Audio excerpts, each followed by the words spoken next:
between 2014 and 2023. The United States Department of Agriculture's Wildlife Services Office that covers the Rocky Mountain front in north-central Montana processed 43 livestock depredation claims that should not have been processed the way they were processed. The kills were real. The cattle were dead. The wounds existed. The tracks existed. The evidence was photographed and measured and filed according to standard agency procedure. But the official classification on those 43 reports, the field on the standardized form that determines what predator killed those animals and what compensation the rancher receives from the Montana Livestock Loss Board, was wrong on every single one. 29 were classified as gray wolf, 11 were classified as grizzly bear, 3 were filed as unknown canid. None of them were killed by wolves. None of them were killed by grizzlies. The man who filed those reports, the federal field investigator who walked every one of those kill sites and personally documented every wound and every track, knew exactly what had killed those cattle. He also knew that the classification system he worked within had no checkbox for it. The DOGMAN kills are real. They are documented. The reports exist.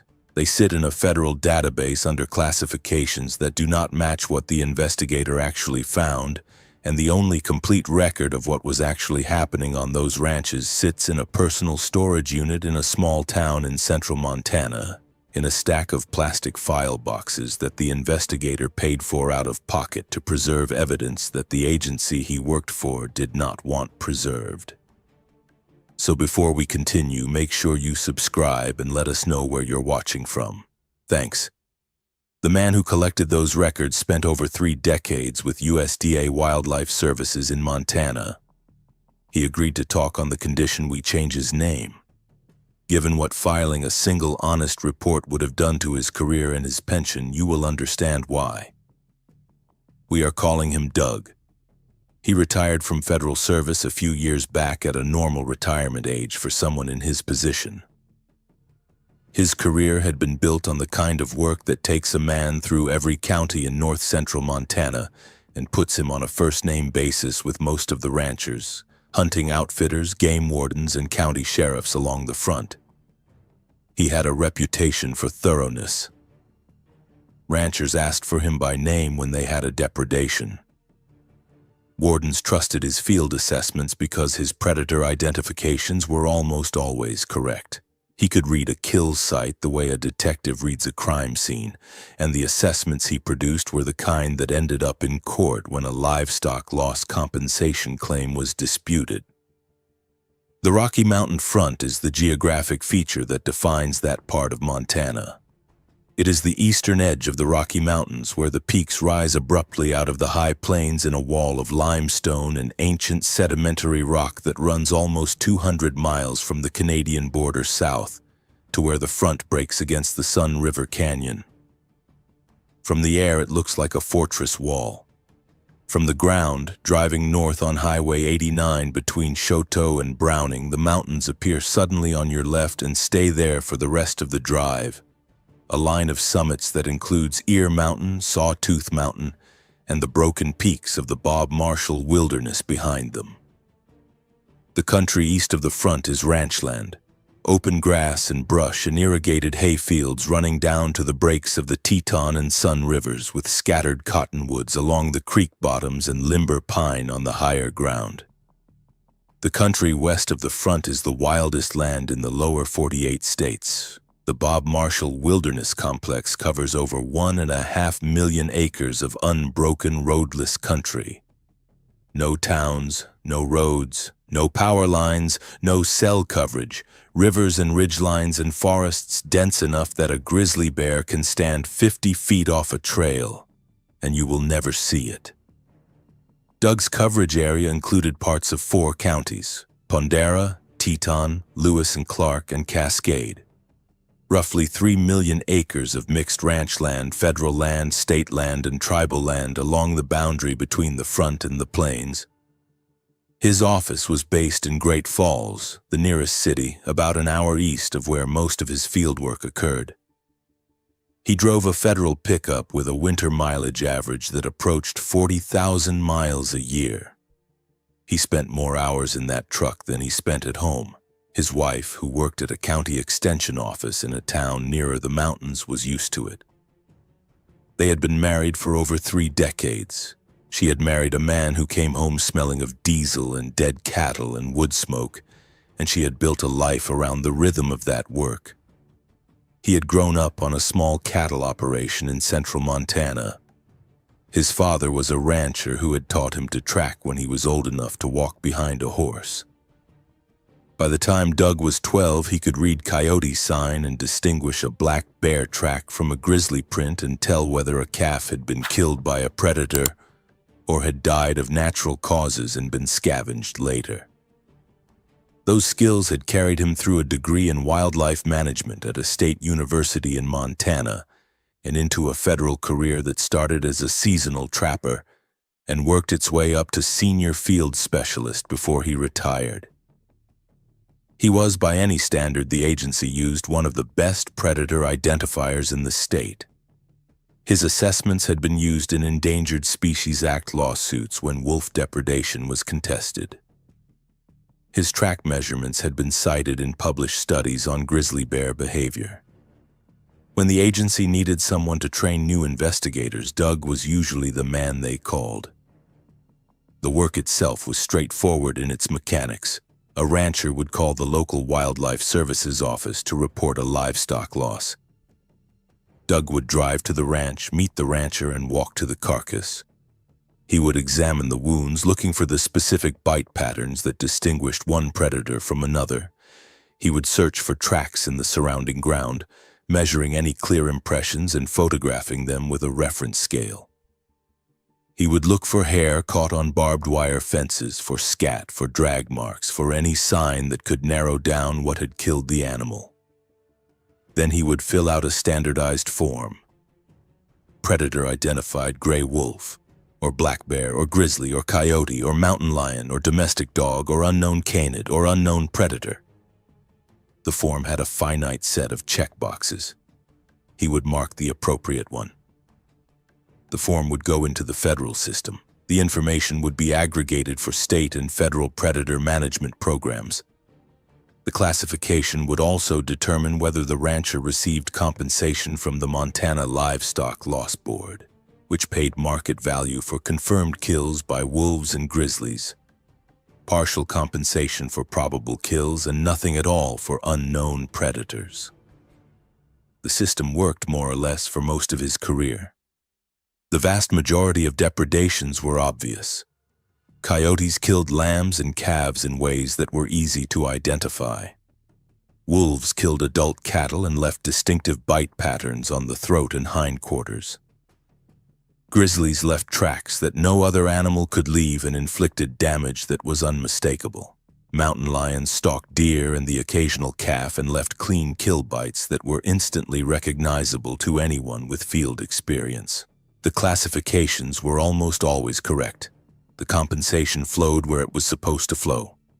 And the ranchers and the federal agency and the state managers all operated within a system that had been refined over decades to handle the predictable problem of large carnivores killing domestic livestock in a landscape where those carnivores belonged. In 2014, that system failed for the first time on Doug's watch. The first call came in late April. A rancher we will call Stu, who ran a cow-calf operation on a stretch of land between Augusta and the Sun River Canyon, called the Wildlife Services office to report 2 yearling heifers dead overnight in a pasture about a mile from his ranch headquarters. Doug drove out the next morning. He had worked with Stu before. The man was in his 50s, 3rd generation on that ranch, and he ran a tight operation. He kept good records. He knew his cattle. When he called in a depredation, the report was always accurate, and the predator was almost always clearly identifiable when Doug got there. This one was not. The heifers had been killed in a pasture that bordered a stretch of cottonwood timber along a small tributary creek. Stu had found them at first light when he went to check his cows. They were lying about 30 feet apart in the open grass well away from the trees. Both were intact, meaning no body cavity had been opened, no organs removed, no significant feeding had taken place. That was the first thing Doug noticed when he got to the scene. Predators kill to eat. If you find a kill that has not been fed on, you are usually looking at one of three things. A kill that was interrupted, a kill where the predator was scared off before it could feed, or a kill made by something other than a hungry predator. The wounds were the second thing he noticed. Both heifers had been killed by neck trauma, not the throat-tearing typical of wolf attacks, which leaves shredded tissue and crushed trachea damage from sustained bite and hold pressure. Not the powerful neck bite of a mountain lion, which severs the spinal column with a single deep strike from behind. Both animals had broken necks. The vertebrae in the upper neck had been displaced and twisted with enough force to sever the spinal cord, but the skin and fur around the break were intact. Whatever had done this had snapped the spine without puncturing or crushing the tissue around it. The heads were rotated to angles that bones do not normally permit. Doug had seen necks broken by bears before in cases where a grizzly batted a calf with a paw stroke powerful enough to shatter the spine. The damage looked different. Bear strikes leave deep claw lacerations on the side of the neck where the paw made contact. These heifers had no claw marks at all. The fur and skin around the broken vertebrae were intact. Something had grabbed those animals by the head, applied a twisting force, and broken their necks the way a man might break the neck of a chicken. Except a man cannot break the neck of a yearling heifer that weighs 650 pounds. You would need leverage and strength that no human body can produce, applied to an animal that does not stand still while you do it. He photographed everything, measured the distances between the two carcasses, looked for sign on the ground. The grass was wet from overnight dew and the soil beneath was soft enough to hold impressions. He found tracks. The tracks were the third thing. They were canid in form. 4 toes, claw marks at the front of each impression, an overall paw shape that any tracker would recognize as belonging to the dog family. But the size was wrong. The clearest track Doug measured was 6¼ inches long by 5½ inches wide. A large male gray wolf in Montana might leave a print about 4½ inches by 3½. The track Doug was measuring was significantly larger than any wolf track he had ever seen. And he had seen thousands. Wolves had been recovering in northwest Montana since the late 1990s, and Doug had personally identified hundreds of confirmed wolf kills over his career. None of the wolf tracks he had documented came close to what was pressed into the soft ground beside those heifers. And the gait pattern was bipedal. He sat there in the wet grass for a long time looking at those tracks. He measured the stride between the impressions, 46 inches at a walking pace. For a quadrupedal canid, that stride was impossible without the animal running. These tracks were spaced like walking tracks, deep and even, with the toe area pressed more firmly than the heel, the way the foot of something walking upright pushes off the ground. He found 4 clear impressions in a row, all left feet, all spaced at the same 46-inch interval. No right feet between them, no quadrupedal pattern. A line of left foot impressions running about 15 feet across the soft ground from the second carcass toward the creek bottom where the substrate got too hard to hold tracks. And then nothing, like the animal had walked into the trees on 2 legs and disappeared. Doug stood up and walked the perimeter of the kill site looking for additional sign. He found 2 more partial impressions about 40 yards north of the carcasses, in a patch of bare dirt where the cattle had worn the grass down around a salt block. The impressions there showed the same morphology, the same size, the same impossible gait spacing. Whatever had killed those heifers had walked across that pasture on 2 legs, killed both animals without feeding on either one, and walked back into the cottonwood timber. He spent the rest of the day at the scene. He took over 200 photographs. He cast 3 of the clearest tracks in plaster. He sketched the kill positions and measured distances to fixed reference points. He documented the wound patterns in detail, including measurements of the angle of vertebral displacement on both animals. He collected hair samples from the carcasses, both from the heifers themselves and from a single dark hair he found caught on a barbed wire fence that ran along the creek bottom, about 100 yards from the kill site. The hair was longer than a wolf's, coarser than a dog's, with a slight curl at the tip that did not match any canid he was familiar with. He sealed the sample in an evidence envelope and labeled it. Then he sat in Stu's kitchen and tried to figure out what to put on the form. Stu was watching him from across the table with an expression Doug had seen before on ranchers whose cattle had been killed by something they could not name. It was the look of a man who was waiting to be told what he already suspected was true. Doug asked him whether he had seen anything in the past few weeks. Tracks, sign, anything moving through the property at night. Stu thought about it for a long moment and then said his dogs had stopped going outside after dark. He had 2 cattle dogs that normally slept on the porch and patrolled the yard at night, the way ranch dogs do, barking at coyotes and deer and the occasional stray cow that wandered into the home pasture. About a month earlier, both dogs had started refusing to leave the house after sunset. They would sit by the back door and whine. They would not chase anything. They would not bark at sounds in the yard.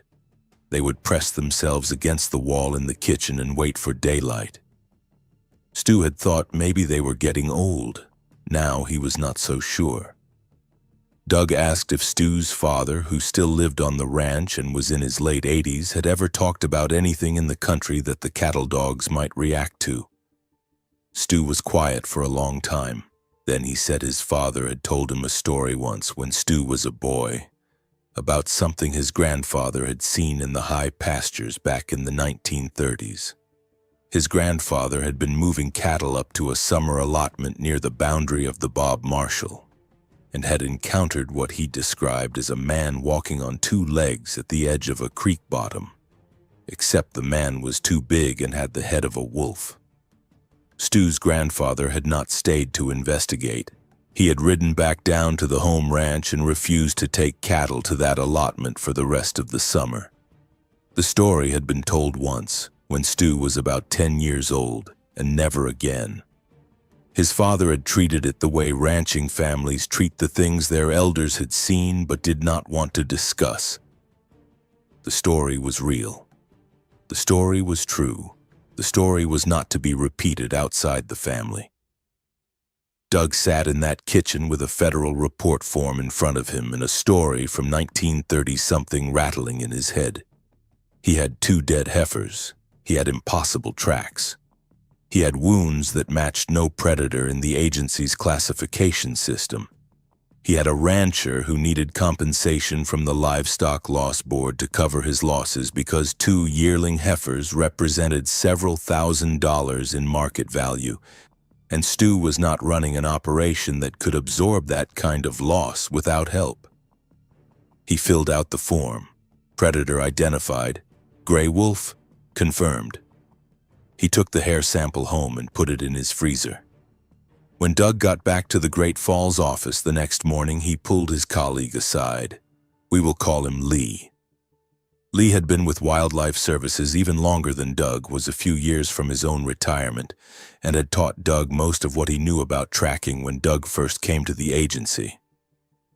The 2 of them had a working relationship that ran on shared coffee and silent understanding. Doug told Lee about the kill.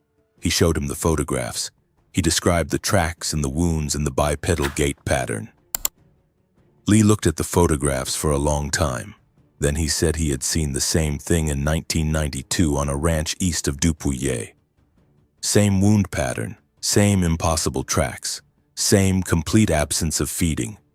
He had filed it as confirmed wolf depredation because that was the closest checkbox on the form and because the rancher needed the compensation. Lee said he had seen the same pattern again in 2001 near Bynum, and again in 2007 near Augusta. Different ranches, different cattle, same kills. He had filed every one of them under wolf. He had never told anyone about the discrepancy because he had concluded after the first incident that the system had no place for the truth, and that filing the truth would cost the ranchers their compensation and cost him his job and accomplish nothing except putting an end to an investigation that had no procedure and no funding and no chance of going anywhere. Doug asked Lee what he thought it was. Lee took a long pull on his coffee, looked at Doug across the table, and said the old Blackfeet families along the front had a word for it. His wife was Pecuni, the southern band of the Blackfoot Confederacy, and her family had ranched on the reservation for 4 generations. He said her grandmother had used a word for a being that walked on 2 legs and killed cattle and looked like a wolf man. The grandmother had not been willing to say much about it. She had said the beings had been on that land for longer than the people, and that the people who knew about them did not talk about them with outsiders, and that the cattle ranchers who had been losing animals to those beings for over 100 years had figured out the rules of coexistence by trial and error, the way every family in that country had figured them out. Don't go up the creeks at night, don't run cattle in certain high pastures, don't track something that has walked away from you. Lee said his wife's grandmother had told her the federal government would never acknowledge the beings, because acknowledging them would require admitting that the predator classification system the entire federal land management apparatus was built on was incomplete, and that admission would cascade through every regulatory framework that depended on the system. He had stopped trying to fix the system the day he understood what fixing it would cost. That conversation in 2014 was the beginning of Doug's parallel record. He went home that night and started a personal file, the 2 heifer case from April, 3 plaster track casts, 200 photographs, a frozen hair sample, a detailed field report that did not match the one he had submitted to the agency, and a typed page of notes summarizing his conversation with Lee. He put the file in a banker's box on a shelf in his garage and started a second box for the next case. The second case came in August of that same year. A different ranch near Bynum, this time about 30 miles north of the first incident. A 2-year-old steer found dead in a hayfield, neck broken, no feeding, with the same impossible tracks at the scene. Doug worked the kill site, took the same kind of evidence he had collected at Stu's, and filed it as a confirmed wolf depredation. The hair sample went into his personal freezer. The case notes went into the second banker's box. By 2016, he had 4 boxes. By 2018, he had a system. He kept the personal records in a self-storage unit in the small town where he lived, paid for in cash, leased under his wife's maiden name to keep his agency name off the rental records. He had labeled every case with a coding system of his own design. He had cross-referenced the cases by ranch, by date, by lunar phase, by season, by proximity to the front, by proximity to the Blackfeet reservation, by distance from the nearest road, by distance from the nearest active grizzly habitat. The pattern emerging from the data was consistent with everything Linda Godfrey had documented across the Great Lakes region 30 years earlier. The kills clustered along creek drainages. They concentrated within a few miles of the front. They occurred almost exclusively at night.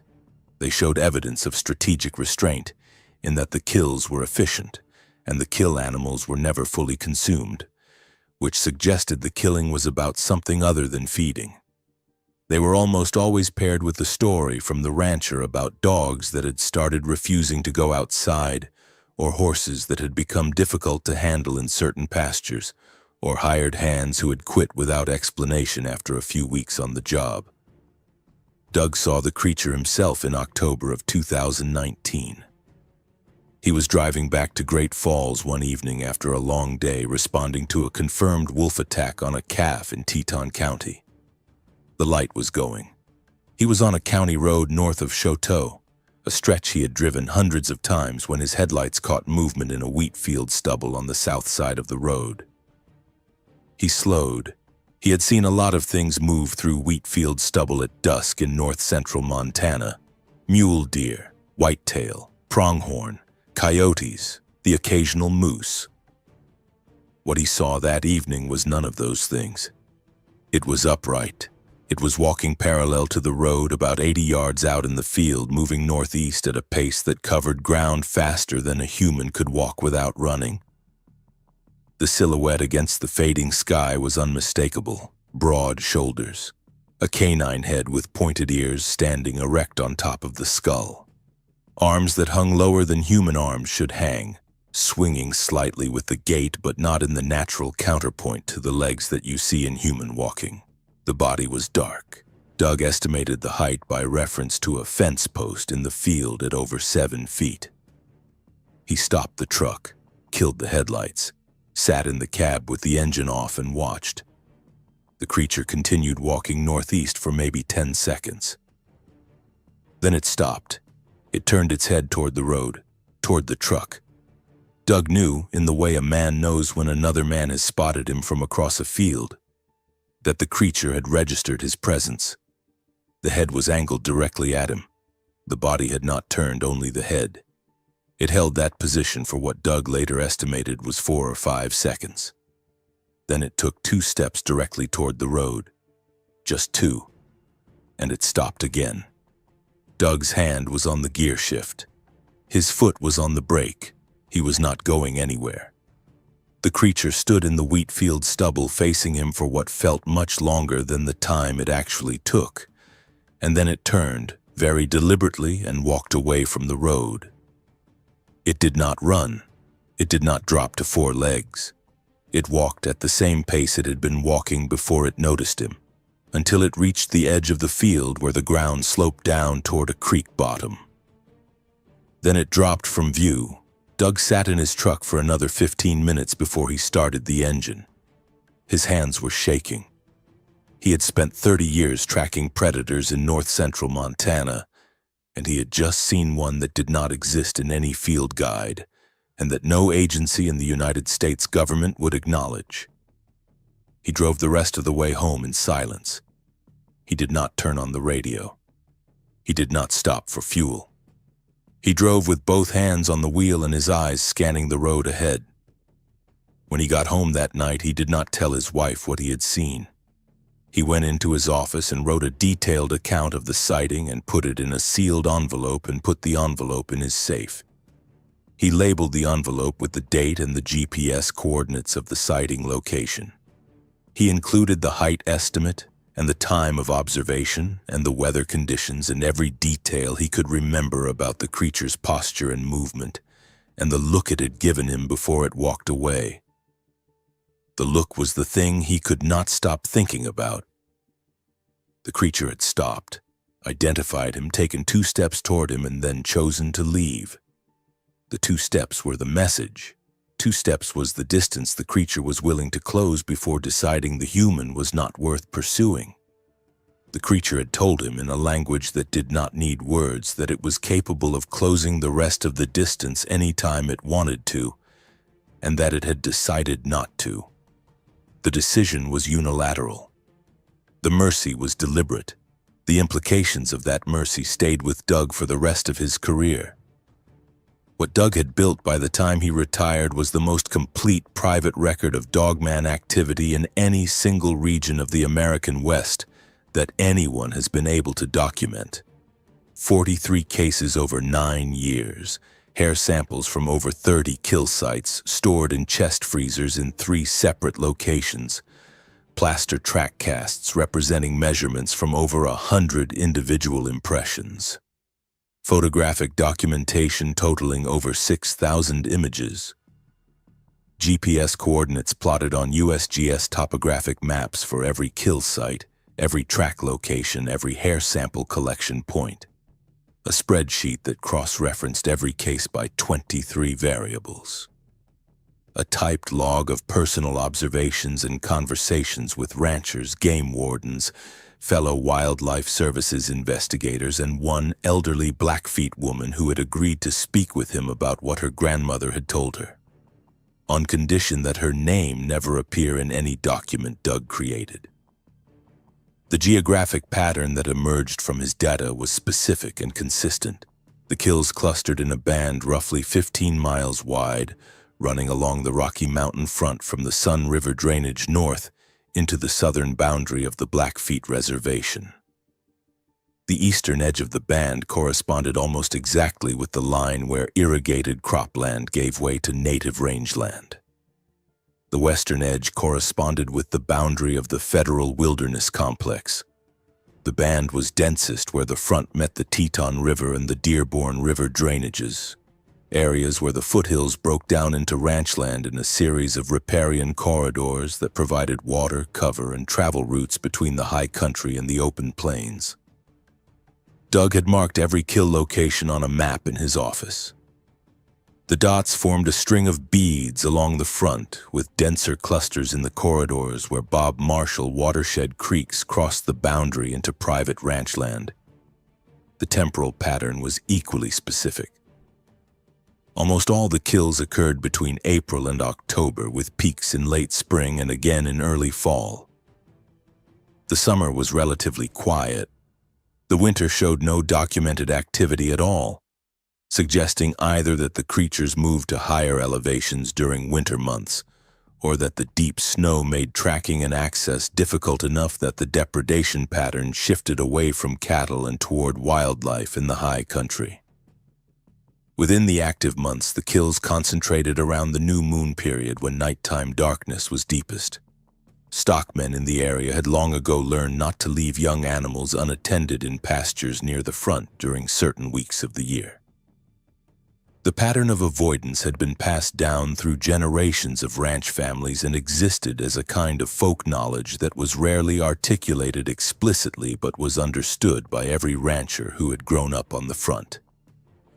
If you have driven Highway 89 between Choteau and Browning, or spent time on any of the cattle ranches in that band of country between the front and the plains, let me know in the comments if you have ever had an experience out there that you could not explain. The reports coming out of that stretch of country from the ranchers and the hunters and the people who have lived there for generations run a lot deeper than the official record will ever acknowledge. The Blackfeet woman Doug spoke with 3 times in 2020 and 2021 was an enrolled member of the Blackfeet Nation whose family had ranched on the reservation for over a century.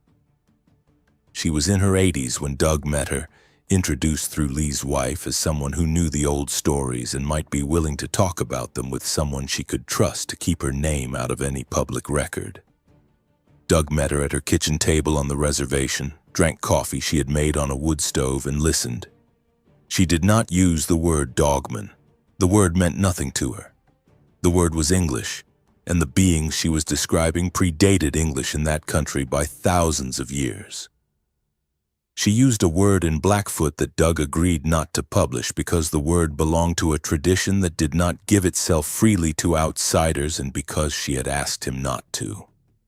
She said the beings had been on that land since before her people had been on that land, which is to say, since before any human memory extended back.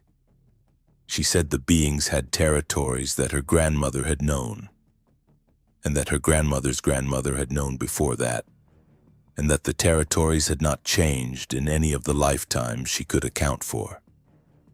She said the ranches along the front that lost cattle to the beings were ranches that occupied land within those territories. She said the beings did not kill for food. They killed to mark boundaries. They killed to remind. They killed to teach the humans who had come into their country what the rules of coexistence were. She said her grandmother had told her that the beings had once tried to communicate with the people, in the time before the people understood, but that the communication had failed because the people had been afraid, and that after the failure of communication, the beings had withdrawn into the country where they belonged, and had limited their interaction with the people to the kind of physical message that any creature can understand. A dead animal in a pasture, a track in soft ground, a figure walking through stubble at dusk. The messages were clear in her grandmother's understanding, and the messages had not changed in centuries. Doug asked her what the messages meant. She thought about it for a long time. She said the messages meant the country was not empty and was not entirely the property of the humans who had come to it within the last 150 years, and was not to be treated as if it were empty or owned. She said the beings were the country's memory of itself. The country knew what it was and what it had always been, and the beings were how the country remembered. The cattle that died on the ranches along the front were the country's way of reminding the ranchers that they were guests on land that had been occupied long before they had arrived and would be occupied long after they had gone. The reminders were costly to the ranchers, but they were not random, and they were not personal. They were the price of running cattle on land that belonged to a different country before the borders had been drawn, and they would continue in her understanding until the cattle stopped running on that land, or until the people who ran them learned to do so with the awareness that they were not alone there. The historical record of dogman encounters in north-central Montana is fragmented but real. Doug's files contained references to 11 separate accounts dating from the late 1800s through the mid-20th century, collected from local newspaper archives, ranch family histories, and oral histories recorded by various Montana historical societies. The accounts were never investigated by any institution. They were filed away in archives, treated as folklore, and forgotten by every generation that inherited them. The accounts described essentially the same creature: large, upright, canine-headed, dark-furred, observed at dusk or after dark, encountered in proximity to livestock or in the high pastures of the front. The earliest written account Doug found was from a Chouteau newspaper in 1889, a brief mention of a sheep herder who had quit his contract on a ranch near Augusta after reporting that something with the head of a wolf had killed 3 sheep in a single night without eating any of them. The herder had been Norwegian, recently arrived in the country, and his account had been dismissed by the newspaper editor as the product of homesickness and bad whiskey. The herder had returned to Minnesota the following month and never spoken of his time in Montana again. According to a brief family history his granddaughter had submitted to a Montana folklore project in the 1960s. The pattern of dismissal was consistent throughout the historical record. The accounts came from credible witnesses. The witnesses described essentially identical creatures. The accounts were dismissed by the institutions in a position to investigate them. The witnesses, in most cases, never spoke publicly about what they had seen again.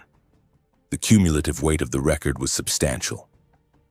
The institutional response had been, for over a century, almost total silence. The consistency with Linda Godfrey's research across the Great Lakes region is what makes Doug's archive impossible to dismiss as a regional aberration. Godfrey spent 3 decades documenting encounters with upright canine creatures from Wisconsin to Michigan to Kentucky to Pennsylvania. The behavioral patterns she identified hold remarkably stable across geography. Nocturnal activity, association with water sources and wildlife corridors, territorial behavior that emphasizes warning over violence, awareness of human technology, coordinated movement suggesting social organization, deliberate restraint when humans are observed. Every one of those patterns appears in Doug's Montana data. The setting is different. The terrain is different. The evidence type is different. The behavior is the same. The intelligence is the same. The territorial logic is the same. And the Steve Cook phenomenon out of Traverse City, Michigan, where a 1987 radio prank called The Legend was followed by an avalanche of credible witness accounts that predated the song, demonstrates a pattern of pre-existing silent witnesses that maps directly onto what Doug found among Montana ranching families. The witnesses exist, the encounters exist, the silence is the rule, and the song or the article or the field investigator who finally puts a word to it triggers the same response in every case. Witnesses come forward who have been holding their experiences alone for years or decades, who suddenly recognize a permission structure to speak, and who describe a creature whose details match descriptions from witnesses in entirely different states whom they have never met. What Doug had built over 9 years was a complete shadow archive that paralleled the official record. The official record showed wolves and grizzlies. The shadow archive showed something the official record could not name. The official record went into federal databases that fed predator management decisions, congressional reports, and academic studies on large carnivore recovery in the American West. The shadow archive went into a storage unit in a small Montana town and stayed there. What the shadow archive cost Doug, what carrying that knowledge alone for 9 years had done to his life and his marriage and his health, is the part of this story that does not appear in any of the boxes in that storage unit. But it is the part that anyone who studies the institutional suppression of evidence in this field needs to understand, because the cost is what keeps the system intact. Doug retired in 2023. He was 64 years old. He had planned to work another year or two, but had decided in the spring of his last working year that he could no longer maintain the parallel system. The cost of doing so had become more than he could absorb. The first cost was professional. By the late 20-teens, Doug had developed a reputation within the agency for being a thorough investigator who occasionally raised classification questions that nobody wanted raised. He never raised the DOGMAN question directly. He never used the word in any official conversation. He had, over the years, pushed back on individual classifications. He had asked during internal review meetings whether the agency might consider expanding the classification fields to include an unknown bipedal predator category. He had suggested in a memo to his supervisor in 2017 that the cumulative number of kills in his district that did not clearly match any classified predator was worth a focused study. The memo had been acknowledged. No study had been authorized. His supervisor had spoken to him privately and suggested, with the kind of careful diplomacy that federal supervisors learn in their first management training, that Doug might want to focus his attention on classifications that the system was equipped to handle. The implication was clear. Pursuing the question would not advance his career. Pursuing it persistently might end his career. Doug had backed off the official channels and kept his observations in the shadow archive. The second cost was personal. Carrying knowledge that no one else around him acknowledged created an isolation that Doug had not anticipated when he first started keeping the parallel records. He could not discuss his real work with his colleagues because most of them either did not know what he was finding or had reached the same conclusion Lee had reached and had decided to file their own observations under the nearest classification and move on.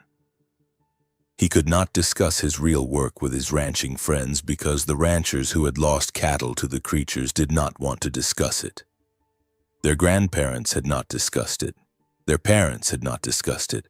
The folk knowledge of how to coexist with whatever lived along the front was something every ranching family in the region had developed independently. And the rule of not discussing it was as much a part of that knowledge as any rule about which pastures to avoid in certain seasons. The ranchers wanted their compensation checks. They did not want investigations. They did not want media attention.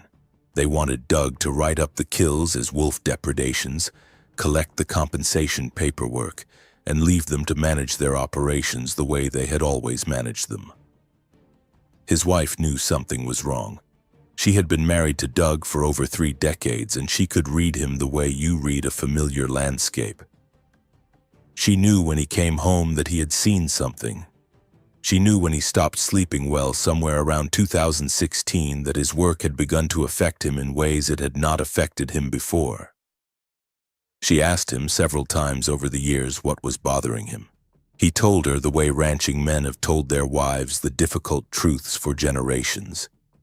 That it was just the job, and that the job was hard, and that he was managing it.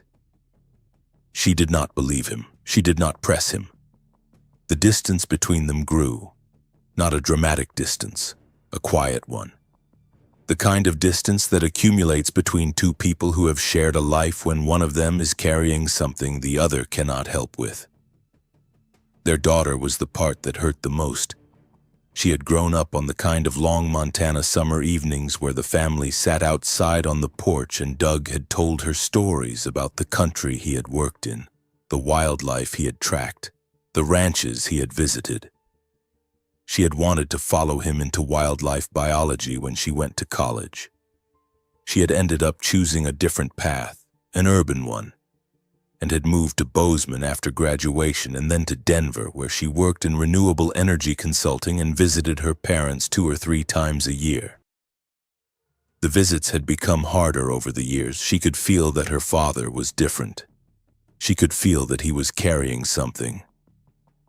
She asked him about it during one visit in 2021, sitting at the kitchen table in the same kitchen where his wife had asked the same question many times, and Doug had again said it was the job. She had looked at him and said in a way that broke something in him, that he had become a stranger to her. They had not had a serious conversation since. She still called on his birthday. She still sent Christmas cards. The kitchen table conversations that had been the foundation of their relationship for the first 30 years of her life had been replaced by polite phone calls about the weather and the dogs. The institutional mechanism that keeps this kind of evidence locked in shadow archives instead of formal records is worth examining in detail, because the mechanism is not what most people assume. It is not a conspiracy.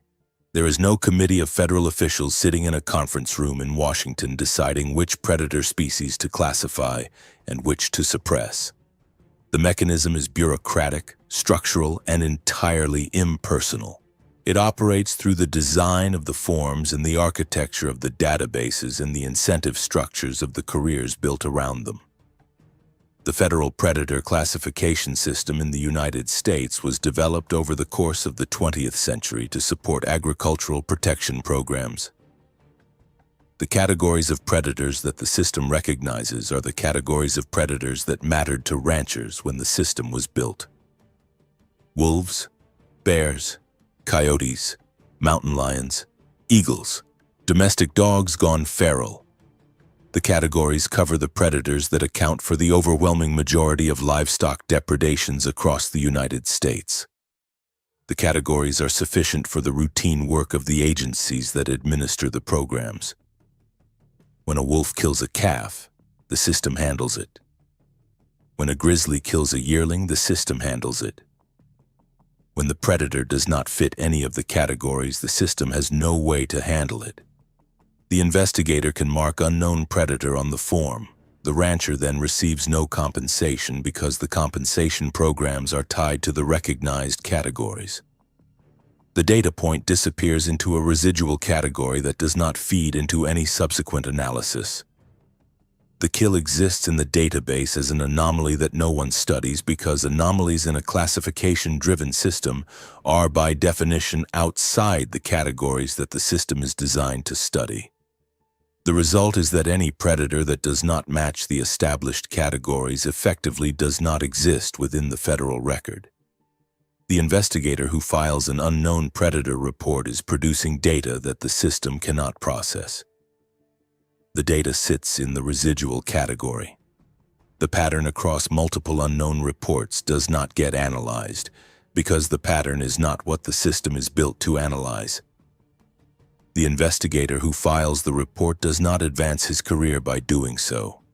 The rancher who receives the report does not benefit from it because the report does not produce compensation. The supervisor who reviews the report has no incentive to escalate it because escalation would require admitting that the classification system has a gap, and admitting the gap would require resources to fill it, and resources to fill it would have to come from somewhere. So the investigator learns to file the unknown kills under the nearest fit. The system stays clean. The compensation flows to the ranchers. The data fits the categories. And the predator that does not match the categories continues to operate at the edges of human awareness, generating individual cases that get classified into the existing categories one at a time. never accumulating into the kind of pattern that would force the system to change. This is the suppression, not a conspiracy, bureaucracy. The most powerful force in modern institutional life, operating exactly as it always operates, processing reality into pre-existing categories and discarding anything that does not fit. There was a third reveal in Doug's archive, one that he held back from us for several conversations before he was willing to discuss it. The reveal changed our understanding of what the data actually represented, and it explains why a single retired wildlife services investigator in north-central Montana has spent his retirement pursuing a question that no institution will engage with. In the spring of 2022, about a year before he retired, Doug attended a regional wildlife services training event in Boise, Idaho. The event brought together field investigators from across the western states for 3 days of professional development, equipment demonstrations, and informal networking. Doug had attended a dozen of these events over his career. They were usually unremarkable. Field investigators are not a particularly social group, and the evenings tended to involve a lot of standing around hotel bars discussing wolf management or grizzly habituation or the politics of the Endangered Species Act. The third evening of that particular training, Doug ended up in a hotel bar in downtown Boise with 3 other investigators. One was from Wyoming, one from northeastern Oregon, and one from western Idaho. They had all been with the agency for over 20 years. They had all worked predator depredation as their primary assignment. The conversation, well into the evening and well into the 3rd or 4th round of drinks, had drifted into the kind of territory that those conversations occasionally drift into when professionals who trust each other are tired and slightly drunk and far from home. The investigator from Wyoming was the one who said it first. He said he had kept his own private files for years on kills that did not fit. He said he had over 30 cases. He had hair samples. He had track casts. He had photographs. He had filed every one of the official reports under wolf or unknown canid. The investigator from Oregon stared at his beer for a long time. Then he said he had been keeping the same kind of files since the late 90s. He had 20-something cases. He had stopped collecting hair samples at one point because his freezer had filled up. The investigator from Idaho laughed, not in a way that suggested he thought it was funny, and said he had over 50 cases. His freezer had not just filled up. He had bought a chest freezer specifically to hold the samples. The 4 of them sat at that table for another 2 hours. They compared geographies. They compared time spans. They compared classifications they had used to mask their unknown kills. They had all done the same thing for the same reasons over careers that spanned the same approximate decades. None of them had ever met in person before that night. None of them had ever discussed any of it with anyone outside their own immediate inner circle of 1 or 2 trusted colleagues. And all 4 of them in different states, separated by hundreds of miles, working under different supervisors and within different state-level partnerships, had been quietly maintaining shadow archives that documented the existence of a predator that the federal classification system did not recognize. That conversation in Boise was the moment Doug understood that what he had been documenting in his own 4 counties was not an isolated phenomenon. It was a continental phenomenon, the pattern that emerged from the shadow archives, if anyone ever combined them, would show that the DOGMAN, or whatever it ought to be called, was distributed across the entire western United States, with concentrations along major wilderness corridors and the edges of public land. The federal classification system was not failing in one corner of Montana. It was failing across the entire western half of the country, and the failure was being masked, case by case, by individual investigators who had each independently decided that filing the truth was not worth the cost. The 4 of them agreed in the hotel bar that something needed to be done with the archives. They also agreed that they did not know what. None of them had a plan. None of them had a path forward. The most they could agree on was that they would stay in touch. They would compare notes. They would, if any one of them found a way to bring the data forward without destroying their careers and their families, support each other. None of them found that way. The 4 shadow archives remained 4 shadow archives. The investigators stayed in occasional contact. 2 of them have since retired. The other 2 are still working, still filing kills under the nearest classification, still adding to private files that they hope someday to find a way to publish without ruining their lives. What that conversation revealed about the creatures themselves is the part of the story that has stayed with Doug since the night in Boise. The 4 men had been documenting the same predator across a range that spanned over 1,000 miles. The behavioral patterns were consistent across that range. The kill morphology, the bipedal gait, the territorial focus along wilderness boundaries, the strategic restraint with humans, the avoidance of feeding, the clustering near water and travel corridors, the seasonal patterns. The kills were happening in Wyoming and Oregon and Idaho the same way they were happening in Montana, and the suppression was being maintained in those states the same way it was being maintained in Montana, by individual investigators making individual decisions that collectively erased the creatures from the official record.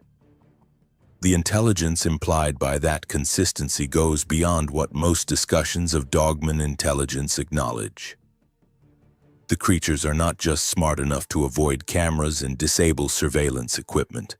They are operating across a continental range with consistent behavioral patterns that suggest either cultural transmission within the species or some form of social organization that maintains those patterns across populations separated by hundreds of miles. The Montana population behaves the way the Wyoming population behaves, the way the Oregon population behaves. The territorial logic is consistent. The restraint protocol is consistent. The kill selection is consistent. Either every individual creature has independently arrived at the same behavioral rules, which is unlikely, or the rules are being passed down within the species through some mechanism we do not understand. Doug has spent his retirement years thinking about that implication. The creatures are organized. They have rules. They have something that functions as culture in the sense that behavior patterns are maintained across populations and across generations through some form of transmission. The restraint with humans is not an individual creature's decision in each encounter. It is a species-wide protocol that has been maintained for centuries, possibly longer. The Blackfeet elders Doug spoke with described creatures whose behavior had not changed in any of the generations they could account for. The creatures had been doing this since before the cattle had arrived. They had been doing this since before the European settlers had arrived. They had been doing this since before the tribes had arrived. The protocol was older than human memory in that country. Doug's storage unit in central Montana still holds 9 years of records. The boxes have been organized and labeled. The hair samples are in 3 chest freezers in 3 locations, all paid for out of pocket, all kept running on automated alerts that notify Doug if any of them lose power. The photographs are backed up to 3 encrypted drives held in 3 different physical locations. The track casts are stored in climate-controlled conditions. The maps are sealed in archival sleeves. He approached 2 universities about accepting the collection. Both expressed initial interest. Both backed away once they understood what the collection actually contained. The conversation followed a pattern Doug had learned to recognize. Initial enthusiasm about a long-running wildlife biology archive. Confusion when they reviewed the actual contents. Polite refusal once they understood that accepting the collection would commit the institution to either validating it or explaining publicly why they had declined to validate it. Neither outcome was attractive to the institutions Doug approached, and the universities are not unique in that calculation. Every institution that might accept the archive faces the same problem. Validating it requires expertise the institution does not have. Validating it requires resources the institution will not spend. Validating it requires intellectual courage the institution will not demonstrate. So the collection stays in a storage unit, and Doug pays the monthly rent out of his pension, and the archive waits for someone or something that will change the calculation for the institutions. He told us he does not expect that change to come in his lifetime. He said the institutional inertia in this field is older than any of the witnesses, and that the cost of dismantling that inertia is too high for any single institution to bear alone. He said the most he hopes for is that the archive survives him, that his daughter eventually understands why he could not share what he was carrying, and that the storage unit is paid up for long enough after his death that whoever inherits the boxes will have time to figure out what to do with them. He still drives the back roads along the front sometimes. He pulls off near old kill sites and gets out and stands in the grass and looks at the country. He says the country has not changed in any way that matters. The cattle still graze the same pastures. The cottonwoods still line the same creek bottoms. The front still rises out of the plains in the same wall of limestone it has been rising out of for millions of years. And the things that have always lived along the front still live there, walking the same drainages in the dark, leaving the same tracks in the same soft ground when the rains come, killing the occasional yearling heifer in a way that the federal classification system will record as a confirmed wolf depredation for as long as the system continues to exist. The reports in the federal database show what the federal database can show. 29 wolves, 11 grizzlies, 3 unknown canids. The reports do not show what actually happened on those 43 Montana ranches over 9 years. The reports do not show what is happening now on dozens of other ranches across the western United States that are processed through the same classification system by other investigators under other names into the same official record. The truth of what lives along the Rocky Mountain front and the canyons of central Idaho and the high desert of eastern Oregon and the conifer forests of northwestern Wyoming sits in storage units and chest freezers and locked filing cabinets in retired investigators' homes across the West. The truth waits. The classification system continues, and the DOGMAN population, or whatever the right word for them is, continues to operate in the country it has occupied since long before any of the classification systems were drawn up. Doug carries it all. He has carried it for almost a decade now, and he will carry it for the rest of his life. The storage unit is paid through next year. His daughter still does not know why her father became a stranger. His wife still does not press him about what he saw. The country he worked in for 30 years is still the country he worked in.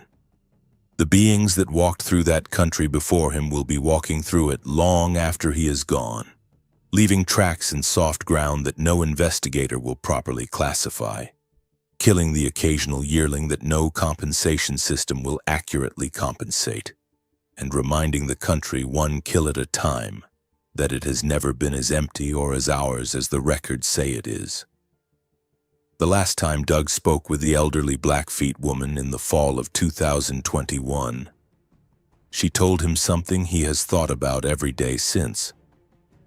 She said the beings along the front are patient. She said they have watched the people come and go for longer than anyone remembers.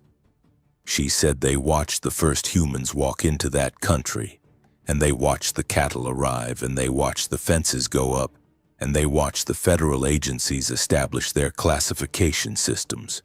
And she said the beings have understood for as long as they have been there that the systems the humans build are temporary. The classification systems will pass. The fences will pass. The cattle will pass. The federal agencies will pass. And when all of it has passed, the beings will still be walking the drainages along the front, the way they were walking them before any of the human systems arrived. The patience of the beings in her grandmother's understanding was the patience of something that knew it would outlast every framework the humans had ever built to deny its existence. That is the resting place of this story. Not resolution, not vindication. A storage unit in a small Montana town that contains the only complete record of 9 years of dogman activity along one of the most active stretches of dogman country in the American West. Paid for monthly by a retired federal investigator whose career was built on producing the public record that contradicts everything in those boxes. The boxes wait. The investigator pays the rent. The federal database continues to show wolves and grizzlies in the appropriate columns. And along the front, in the drainages that run down from the Bob Marshall toward the irrigated hayfields and the Cottonwood Creek bottoms. The things that have been there since before the first European set foot in Montana continue to walk in the dark, continue to kill the occasional yearling when they need to remind the ranchers that the country is shared, and continue with the patience that the Blackfeet elders attributed to them centuries ago, to wait out every human system that has been built to pretend they are not there. The country knows what it is. The federal database knows what it has been told. And somewhere in central Montana, in a climate-controlled storage unit paid in cash, a stack of plastic file boxes holds 9 years of evidence that the gap between those two things is wider than any official record will ever acknowledge.